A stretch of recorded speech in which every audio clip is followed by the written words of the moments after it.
Kamu punya banyak ide hebat, rencana besar, dan mimpi yang luar biasa. Tapi lihat dirimu sekarang, masih duduk, menunda, dan bersembunyi di balik alasan. Kamu menghabiskan waktu dengan menonton video motivasi, membaca kisah sukses orang lain, dan bermimpi tentang kehidupan idealmu. Tapi tahukah kamu, tidak ada yang peduli dengan impianmu jika kamu sendiri tidak bertindak. Kesuksesan tidak datang kepada mereka yang hanya berpikir, tetapi kepada mereka yang bergerak. Jadi, sampai kapan kamu akan terus menunggu waktu yang tepat? Dan bagaimana jika waktu itu tidak pernah datang?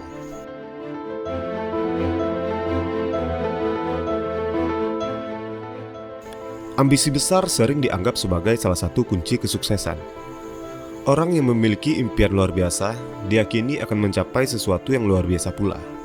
Namun, ada fenomena unik di mana kita memiliki ambisi yang menjulang tinggi, tetapi justru terjebak di dalam kemalasan.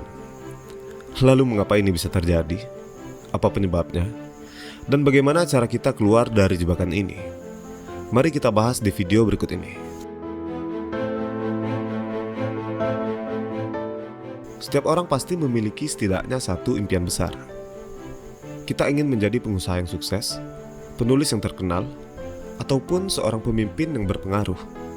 Namun, setiap harinya kita justru hanya menghabiskan waktu dengan menonton video motivasi, membaca teori bisnis, ataupun berhayal tentang kesuksesan tanpa pernah benar-benar bertindak. Setiap pagi, kita bangun dengan semangat, membuat daftar rencana yang luar biasa. Namun, di penghujung hari, tidak ada satupun yang kita eksekusi. Laptop kita penuh dengan draft rencana bisnis, tetapi tidak ada satupun yang kita jalankan. Lalu, apakah penyebabnya? Apa alasan kita tidak pernah mengeksekusi semua rencana dan juga impian yang telah kita bangun? Penyebab yang pertama adalah ketakutan akan kegagalan. Salah satu alasan terbesar kita tidak pernah bertindak adalah karena takut gagal. Kita terlalu sibuk membayangkan bagaimana jika usaha kita gagal, bagaimana jika kita ditertawakan, dan bagaimana pula jika kita tidak cukup baik melakukannya. Tentunya ketakutan ini akan membuat kita memilih kenyamanan daripada tantangan.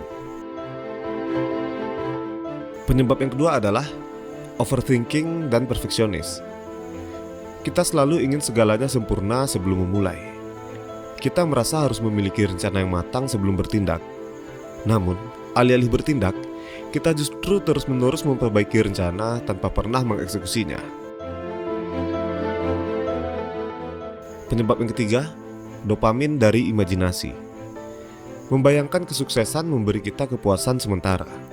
Kita merasa sudah berhasil hanya dengan berpikir tentang masa depan yang cerah. Tentunya ini menciptakan ilusi kemajuan yang membuat kita malas bergerak, karena alam bawah sadar kita telah menangkap bahwa kita adalah orang yang sudah sukses. Penyebab yang keempat adalah kebiasaan menunda-nunda. Kita berpikir bahwa besok akan menjadi hari yang lebih baik untuk memulai.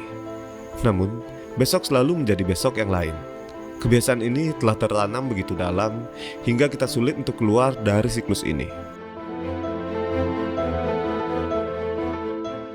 Dan penyebab yang terakhir adalah lingkungan yang tidak mendukung. Lingkungan kita tidak memaksa kita untuk berubah.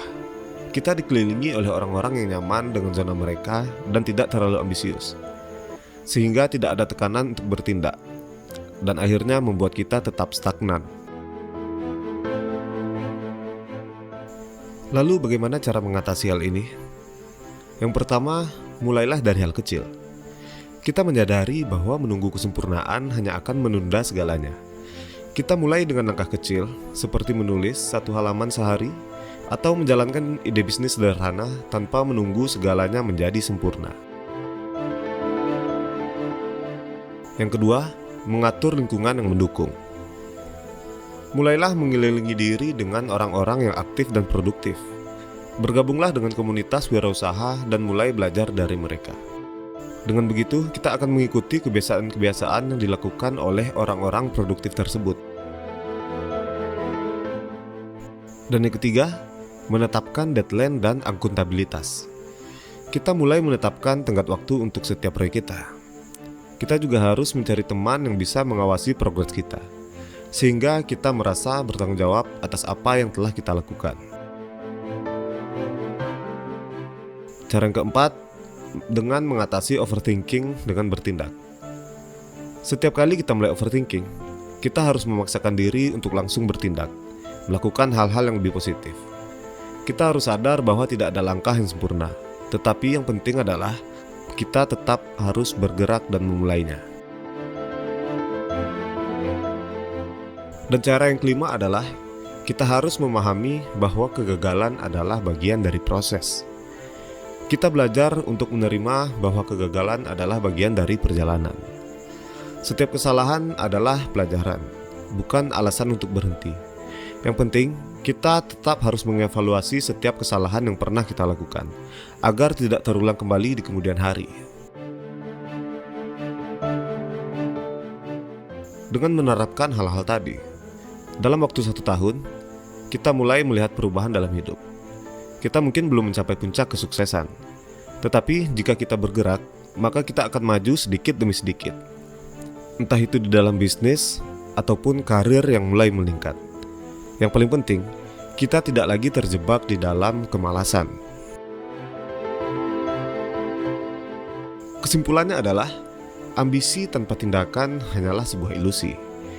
Banyak dari kita yang memiliki impian yang besar, tetapi terjebak di dalam kebiasaan menunda-nunda ini. Penyebabnya yaitu tadi, bisa berasal dari ketakutan, rasa perfeksionis, ataupun lingkungan yang tidak mendukung. Namun, akan selalu ada jalan keluar jika kita mau berusaha. Dengan memulai dari langkah kecil, mengubah lingkungan, mengatasi rasa takut, dan selalu menerima bahwa kegagalan adalah bagian dari proses, seseorang bisa keluar dari jebakan ini. Yang membedakan orang sukses dengan pemimpi adalah keberanian untuk mengambil langkah pertama. Jadi, jika kita merasa terjebak di dalam pola ini, tanyakanlah pada diri sendiri, apa langkah kecil yang bisa kita ambil hari ini? Sekian dulu video ini, silakan untuk like dan subscribe apabila kalian merasa video ini bermanfaat. Dan sampai jumpa di video-video selanjutnya.